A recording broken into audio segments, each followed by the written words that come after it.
So,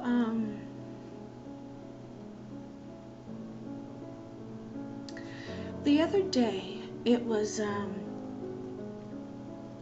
October 26th, and it was the 1 year anniversary of getting kicked out.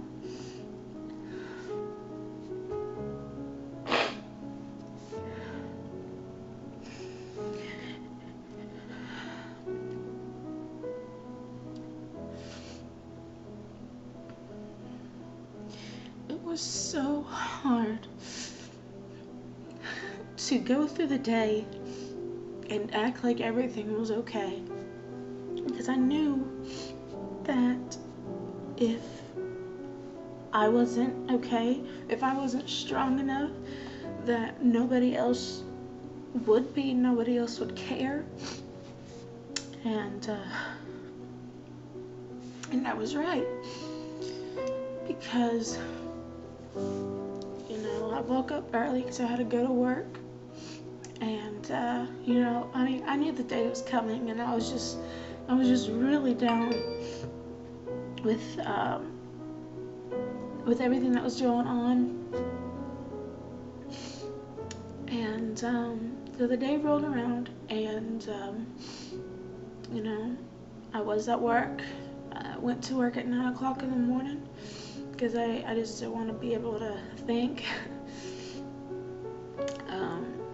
And thankfully it was a really busy day at work at Kohl's, and so I really didn't have time to do anything. But so I worked 9 to 5 without a break, and when I got back to the break room, back to my locker, I opened up my locker, opened up my purse, and not one person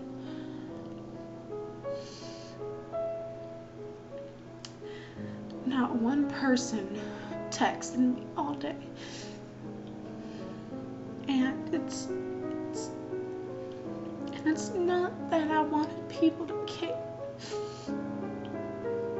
or it's not that I wanted people to notice me. I just wanted to feel like I wasn't alone. And I thought, surely, that my friends that were there with me at Bryan, they were with me at school and helped me pack my things, surely they would care. They would even text me like, hey, what are you up to? But no one did. And I even tweeted about it. And still, no one messaged me about it or anything. Later, my friend Amber, my best friend, she messaged me asking if everything was okay, and I was just like, she wasn't even there. She wasn't there when anything happened, yet she took the time to text me. And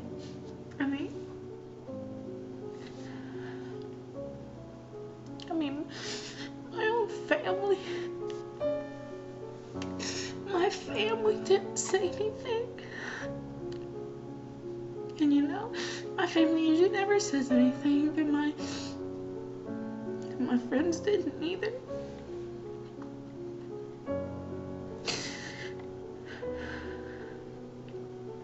And that day, last Saturday was really hard. It was really hard because all day I just was like, what's the point? And even part of me even expected, my school now, NTSU, was gonna kick me out. Thank God they didn't. But I was going in the week before just with that expectation, and just my nerves were so bundled up because I was like, surely something's gonna happen, because that's my luck. I didn't do anything to get kicked out of my first school. I'm not gonna do anything to get kicked out of this school.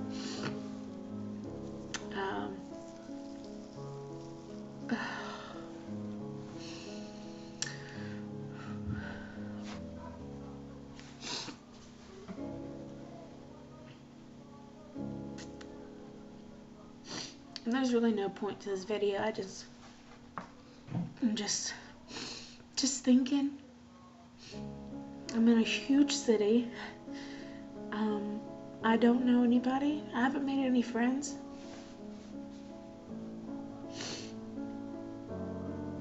I have 2 jobs now to try to, and you know, I got 2 jobs just because I needed money to eat and stuff, but also I was kind of like, oh, maybe I'll get some friends.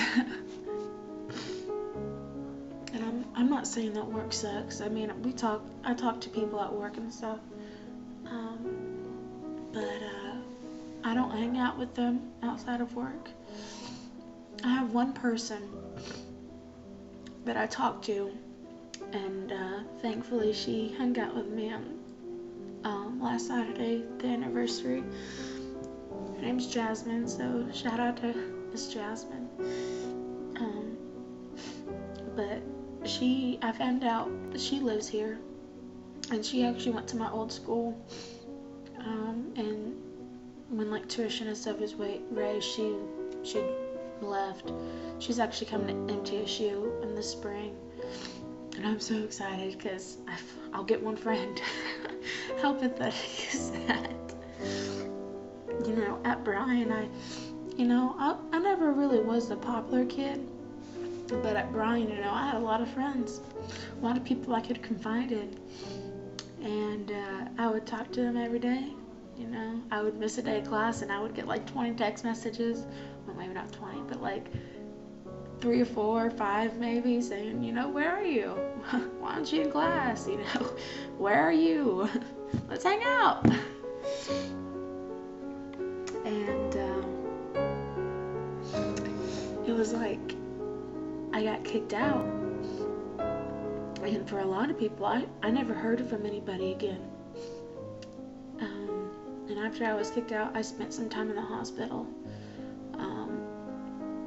For reasons you could probably understand, you probably connect the dots, but I was put in because my grandmother knew that I was gonna try to commit suicide, and she was right. I was just like, you know, I was kind of just like, what's the point? I go to a Christian school and they kick me out because I don't fit the motto, Christ above all. And I mean, and it was just like suddenly my whole life, my whole future, my whole ground that I was mounted upon for stability and for comfort was just ripped out from under me. And suddenly I was just swarming in I don't even know how to describe it, but it was kind of like I was just swimming in just a vast of black water. Like I couldn't see any light. There was I was suffocating, I was drowning, and I was, and I was just trying to swim, trying to get above the current, and and I was kind of just like, what's the point? I should just stop swimming. I should just stop trying to get somewhere in life because I'm not. So I ended up in the hospital, and 2 of my best friends, Kristen and Roz, and a guy friend of ours, Alex, they drove to see me. That was actually a year ago yesterday. And they came to see me. They brought me flowers, and they brought me notes from everybody in my old hall for my dorm. And I went back to my room after they left, and I read all the letters, and I was just crying because I was just like, I really am loved. I'm loved and I'm cherished. But then a week later, it was kind of, they found out I wasn't the people, the top dogs, the supervisors, I guess, the president of that college. They weren't going to let me back in ever. And everybody found that out, and everyone was kind of just like, oh well, sayonara. And I think that hurt the most because, for the whole month of November and the whole month of December and part of January, I sat alone in my house with nothing to do. um, and because everyone else was living their lives, and I'm not mad at people for living their lives because that's fantastic. Um, I'm kind of just upset, and I'm kind of hurt and broken that people forgot about me so easily. And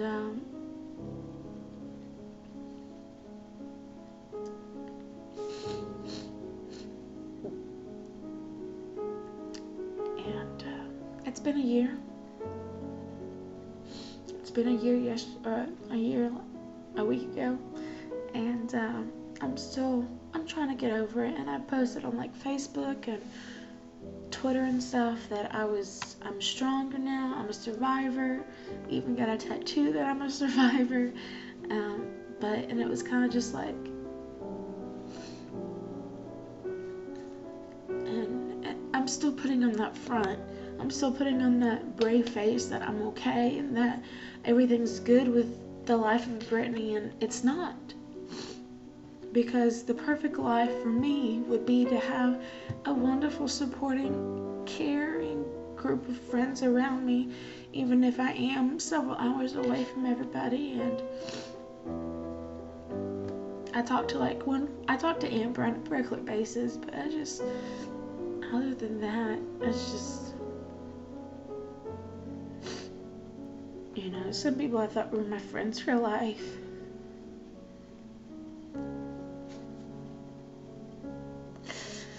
People I was always there for them. Even if it wasn't how they wanted, I was always there for them. And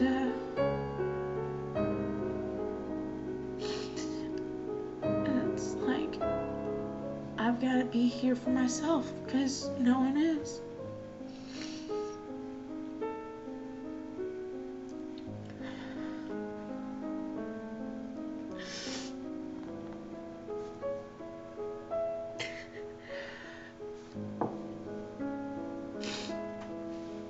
So I guess the point of this video is just to,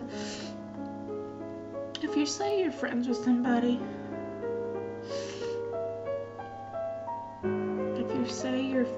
friends with somebody and you say you're there for them, you should actually be there for them. So this is just a wake-up call, if you'll take it as such, to text your friends and family. Just tell them you love them. Tell them you're there for them. Because I know someone's gonna need to hear it.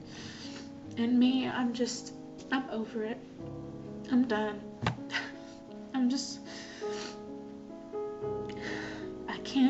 I can't keep getting hurt, and I can't keep putting myself out there for people. Because my heart can only take so much hurt and so much pain.